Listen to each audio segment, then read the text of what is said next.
নমস্কার, সবাই কেমন আছেন? আজকে শেয়ার করব সারাদিন কি করলাম সেই ভিডিও। সবাই ভিডিওটা দেখতে থাকেন, ভালো লাগবে।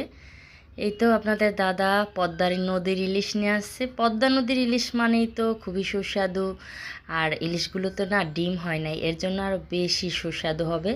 তো যাই হোক, মাছগুলো বের করে এখন পলিথিনে ভরে তারপরে সবগুলো মাছ এখন ফ্রিজে রেখে দিব। তো কালকে থেকে আমাদের নিরামিষ, তো এর জন্য দশমীর জন্য রেখে দিব ফ্রিজে পলিথিনে ভরে। আর দশমীর দিনই রান্না করব, সবগুলো না, যতটুকু লাগে। তারপরে এই তো সবগুলো মাছ আমি পলিথিনে ভরে ভরে রেখে দিলাম, আর ফ্রিজটা ধুয়ে পরিষ্কার করে ফেলছি। সব মাছ টাছ খেয়ে ফেলেছি, কারণ 4-5 দিন তো নিরামিষ খেতে হবে, এর জন্য ফ্রিজে বেশি মাছ রাখি নাই। হালকা পাতলা কিছু আছে, ওগুলো আবার তুলে উপরে রেখে দিলাম, আর ইলিশ মাছগুলো নিচে রেখে দিলাম। তো সবগুলো মাছই আমি সুন্দর করে সাজিয়ে রেখে দিলাম। আর এখন তো আর বেশি ইলিশ কেনা যায় না আগের মতো। আগে তো অনেকগুলো করে আনতো, তখন তো দাম কম ছিল। যাই হোক, এখন তো 2500 টাকা করে কেজি এই নদীর ইলিশগুলা। তারপরে এই তো আপনাদের দাদা কারণ বাজার থেকে অনেক বড় বড় নারকেল নিয়ে আসছে। আমাদের রামপুরা নারকেলের অনেক দাম। তো যাই হোক, তারপরে এই যে এলাচ নিয়ে আসছে 1 পা। এলাচেরও কি দাম, মানে 5000 টাকা কেজি। এখানে 1 পা নিয়ে আসছে 1250 টাকা দিয়ে। আর নিয়ে আসছে আধা কেজি, মানে এই যে কাঠগুলো, গরম মশলা। তো যাই হোক, তারপরে এই যে সাথে মিষ্টি কুমড়াও নিয়ে আসছে, আর নিয়ে আসছে টমেটো। তো এগুলো এখন ফ্রিজে রেখে দিব। আর নারকেলটা দেখেন কতটা বড়, এগুলো নাকি একটাই 200 টাকা করে আমাদের রামপুরা। তো তাই এর জন্য আপনাদের দাদা কারণ বাজার থেকে নিয়ে আসছে 150 টাকা করে, মানে 300 টাকা জোড়া। আর আমাদের রামপুরায় আমাদের এখানে 400 টাকা জোড়া। তো যাই হোক, 100 টাকা কম পেয়েছে কারণ বাজার, তো ভালো হয়েছে। তারপরে এই যে নারকেলগুলো সুন্দর করে ধুয়ে এখন আমি সবগুলো মানে ফাটিয়ে নিব।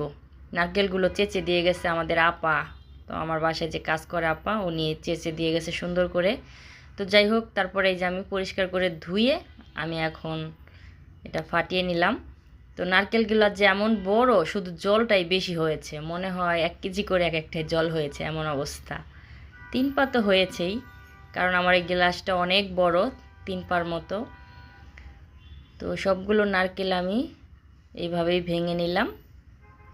তো নারকেলের ভিতরে অতটা দল হয় নাই, কিন্তু ওই যে 2-1টার আবার হয়েছে, সবগুলোর হয় নাই।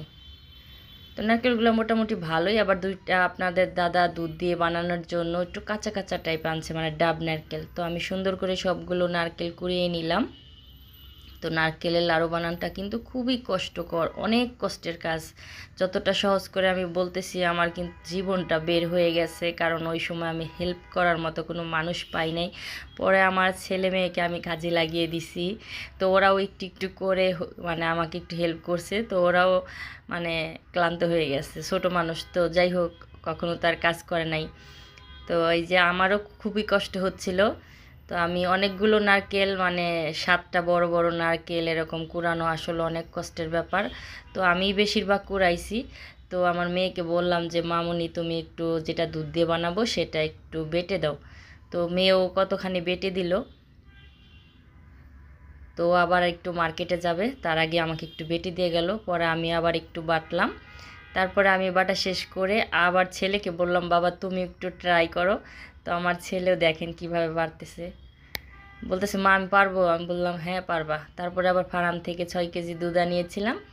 এখন এখান থেকে 1 কেজি ক্ষীর করে এই নারকেল বাটার মধ্যে চিনি দিয়ে আমি দুধের লাড়ু বানাবো। তো এর জন্য আমি সুন্দর করে কষলিয়ে নিলাম। তো সুন্দর করে কষলিয়ে যেভাবে নিয়েছি, মনে হচ্ছে এখন এই লাড়ু হয়ে গেছে, এমন অবস্থা। তো এইভাবে করে নিতে হয়। তো আমার নিজের কাজ নিজের করতেই ভালো লাগে, একটু কষ্ট হয়। তো যাই হোক, আমার খাবার দাবারের কাজ আমি নিজেই করি, কাউকে করতে দিই না বেশি। তারপরে এই যে আবার চুলার মধ্যে বসিয়ে এই যে লাড়তে হবে অনবরত, প্রায় আধা ঘন্টা 40 মিনিটের মতো। আর এখানে 1 কেজি দুধ শুকিয়ে আমি এতটুকু ক্ষীর করে নিছি।